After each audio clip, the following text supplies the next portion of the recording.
Hey everyone, welcome back to Corporate Decoder, the place where we peel back the layers of corporate filings, and today we might just uncover a real gem or perhaps a dusty old relic.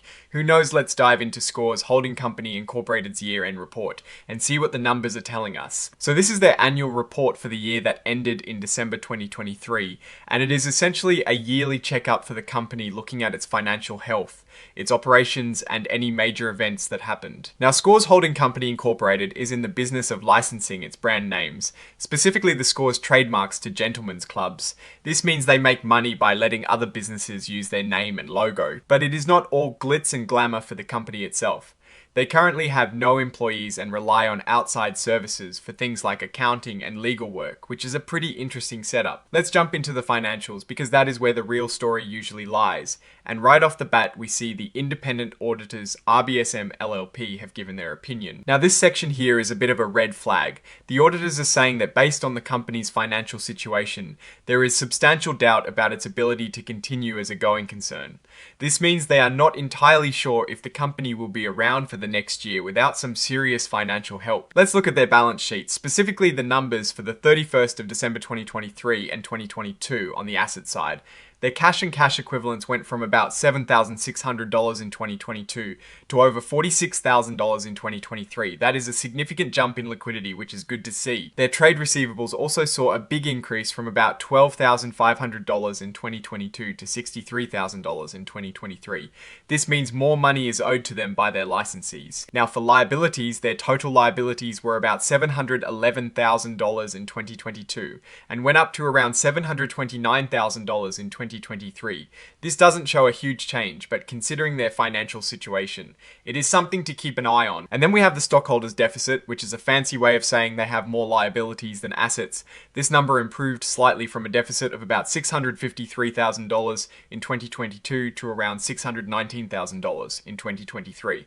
That is a step in the right direction, but they are still in a deep hole. Looking at their income statement for the years ended the 31st of December 2023 and 2022, their revenues took a hit. They went from about $634,500 in 2022 down to $350,000 in 2023. This is a significant drop of about 44%, which could mean fewer licensees or lower royalty payments. On the expense side, their general and administrative expenses decreased from about $366,700 in 2022 to around $338,000 in 2023. This is a positive sign showing they are managing their costs. Their net income also saw a drastic drop from over $262,000 in 2022. It fell to just about $11,000 in 2023. This is a massive decrease of nearly 96%, which is concerning. Now let's talk about cash flow. Their cash flow from operating activities went from a healthy $348,000 in 2022 down to a much smaller $39,000 in 2023. This indicates that their day-to-day business operations are generating much less cash than before. Interestingly, their financing activities show cash used of about $374,000 in 2022, and then nothing in 2023. This suggests they might have repaid some loans or made other financing related payments in 2022 that did not occur in 2023. This next part is about their internal controls and procedures. The management acknowledges that their disclosure controls and procedures were not effective in ensuring information is properly recorded, processed, and reported. This means there are weaknesses in how they manage their financial reporting. They specifically mention not maintaining effective controls to timely generate information for the financial close process and not having effective controls over the review of journal entries and account reconciliations. This points to potential issues in accurately and promptly reporting their financial status. To fix this, they plan to create formal policies and procedures for their financial statement close process and improve controls for journal entries and reconciliations. It is good they have a plan, but the fact that these issues exist is noteworthy. Let's look at the people in charge. Robert M. Gans is the President Chief Executive Officer and a director. He has been with the company since 2010 and has extensive experience running businesses including gentlemen's clubs and real estate. Martin Gans is also a director and has been since 2009. He is retired and has a background in managerial positions. Howard Rosenbluth serves as Treasurer, Chief Financial Officer, Secretary, and a director. He also has significant financial experience. Interestingly, Robert M. Gans and Martin Gans are brothers, so there is a family connection at the top levels of the company. Now for executive compensation, the report shows that for the years 2023 and 2022, the named executive officers, including the CEO and CFO, received $0 in salary bonus stock awards, Option awards none. Equity incentive plan compensation and non-qualified deferred compensation.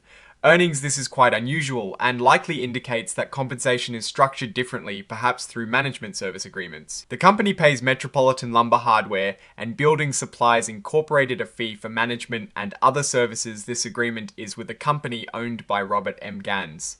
This is a significant related party transaction where the company is paying a related entity for essential services. This section details who owns the company's stock as of February 2026. Robert M. Gans holds about 53.8% of the common stock either directly or through his company Mitchell's East LLC. He clearly has significant control. The other directors and executive officers as a group hold the same percentage as Robert M. Gans, indicating his majority ownership and control of the estate of William Osher is also listed with a notable percentage of shares. This item delves deeper into those related party transactions. As we saw earlier, there is a significant management services agreement with Metropolitan, which is owned by Robert M. Gans. The company also owed substantial amounts for unpaid management services to Metropolitan, indicating a continued reliance on this related party. There are also details about past royalty settlement agreements and a significant lawsuit settlement that involved related parties and loans from Metropolitan. These transactions highlight a complex web of financial dealings between the company and its related entities. Here is what they paid their auditor RBSM LLP for the years ended. The 31st of December 2023 and 2022. They paid a total of $70,000 each year for audit fees and tax fees. There were no audit-related fees or other fees listed. This lists all the supporting documents filed with the report, things like their certificate of incorporation bylaws and various agreements. It is a long list of the legal framework and contracts that govern the company. Let's do a final summary of the financial health based on the balance sheet as of the 31st of December 2023. The company has about $109,000 in current assets and over $310,000 in current liabilities.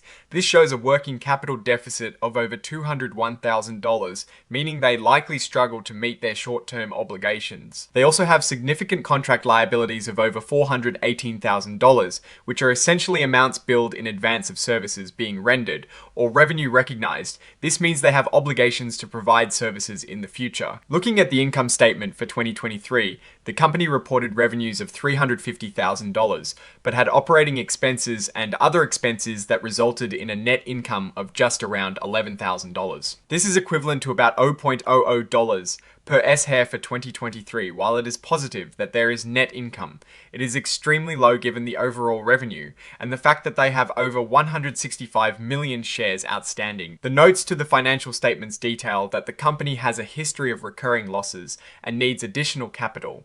This reinforces the auditor's concern about its ability to continue as a going concern.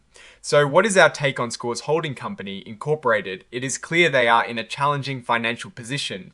The revenue is down significantly compared to the previous year, and while they have made some progress in reducing their accumulated deficit and working capital deficit, they still face substantial doubts about their future operations. The reliance on related party transactions, particularly the management services agreement with Metropolitan, which is owned by the CEO Robert M. Gans, is a key aspect of their operations this structure raises. As questions about independent decision-making and potential conflicts of interest, the company's strategy seems to be focused on licensing its brand name and hoping that their licensees are successful.